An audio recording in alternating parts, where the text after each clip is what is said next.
এই মাত্র আমি স্নান টান করে এলাম, আর এসেই দেখলাম যে আমার একটা পার্সেল চলে এসছে, তাই আমি আর তাড়াতাড়ি করে আমি পার্সেলটা আনবক্সিং করছি, দেখছি কি আছে এর ভেতরে।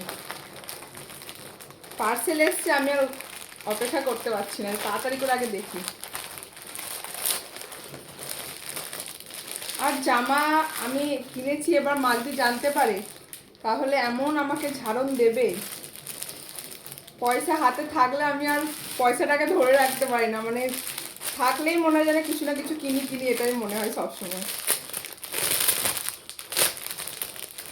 কুর্তিটা দেখে বেশ ভালো লাগলো, তাই ভাবলাম যে কিনেই নিই, যা হয় হবে। কেমন এসছে দেখি, ভালোই এসছে মনে হচ্ছে।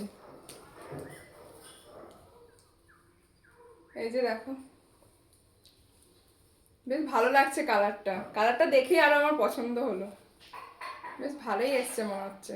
তো কুর্তিটা খুবই সুন্দর ফিটিংস এসছে, আর কালারটাও ভীষণ সুন্দর। কেমন লাগছে আমাকে পরে অবশ্যই তোমরা কমেন্টে জানিও, আর তোমাদের ভালো লাগলে যদি লিঙ্ক চাও তো কমেন্ট করো, আমি তোমাদের সাথে লিঙ্ক শেয়ার করে দেবো।